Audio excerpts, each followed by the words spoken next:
आता आपल्या आवडत्या मालिकेचे संपूर्ण भाग मालिका प्रसारित झाल्यानंतर लगेचच पाहू शकता फक्त सन नेक्स्ट वर. भारतातील प्रेक्षकांसाठी मोफत सेवा.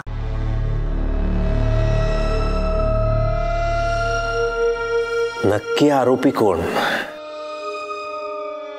आपल्या घराबाहेर येऊन आपल्याला दगड मारण्याची हिम्मत कोण करणार? कोणात आहे एवढी हिम्मत? आपल्या स्टाफ पैकी कोणी? नाही नाही नाही, इथे ड्रायव्हर आणि माळी तर नुसतं आपल्याला बघून चळचळा कापतात. त्यांच्यात नाही हिम्मत. मग कोण?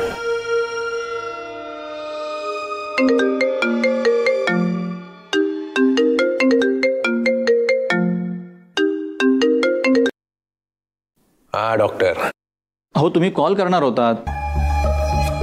मला सांगा, पेशंट कोण आहे? तुम्ही. आणि डॉक्टर कोण आहे? ऑफकोर्स मी. पण तुम्ही असं का विचारतायत?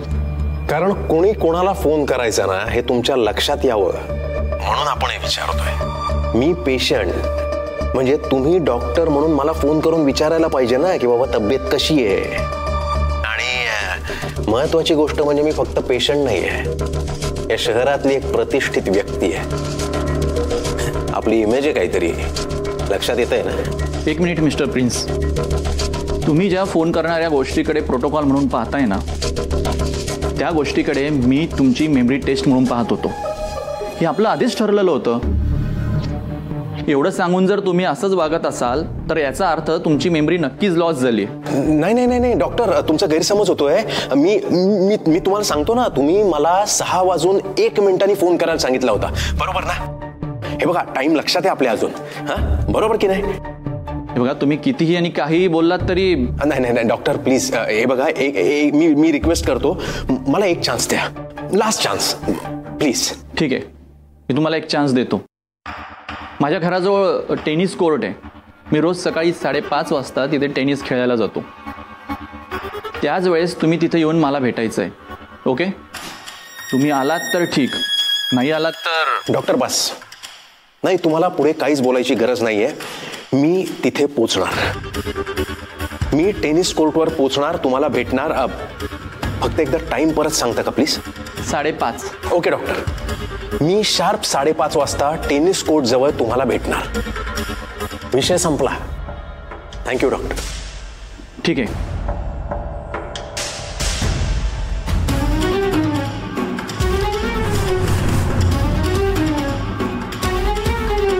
माझाच भांजा पण टाईट झाल्यासारखा काहून वागू राहिला हेच कळेना ना.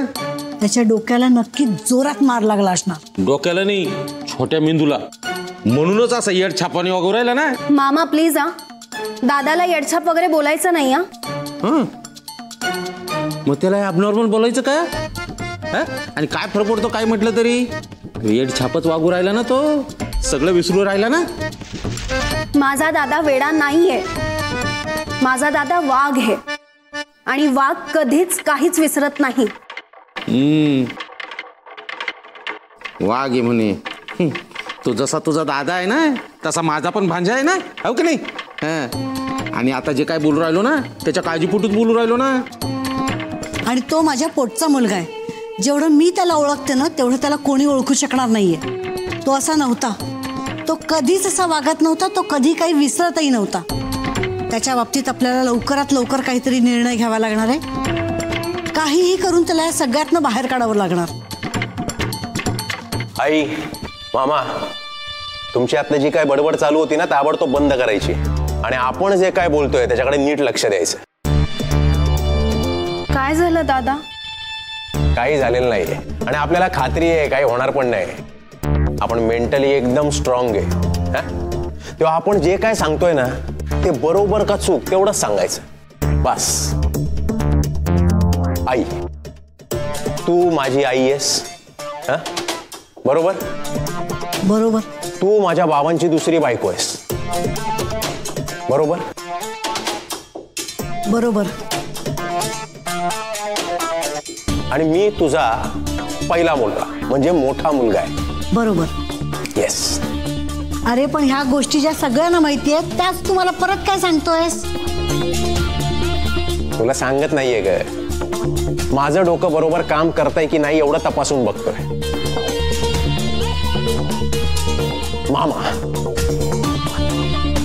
तू माझ्या आईचा भाऊ म्हणून माझा मामा, आणि तुमच्या घरामध्ये तू सगळ्यात मोठा, बरोबर? एकदम बरोबर.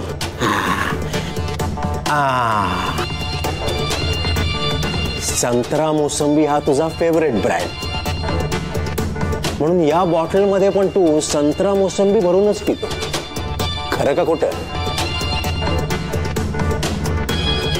डॉली, तू माझ्या आईची मुलगी म्हणून माझी बहीण,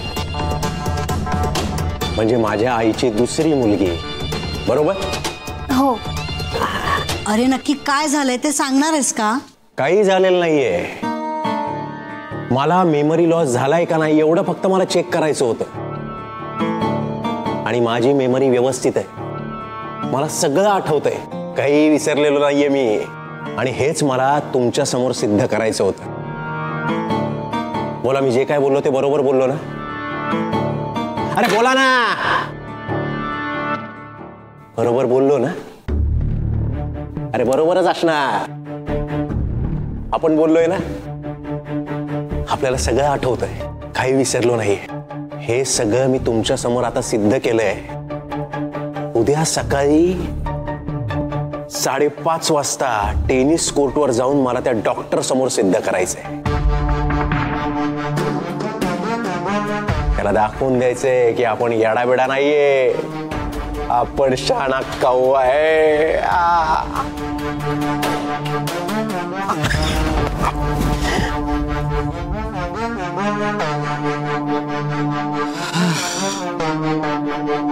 तो वेडा नाहीये, पण हीच गोष्ट तो वेड्यासारखी काऊन बोलून गेला हेच कळत नाही ना.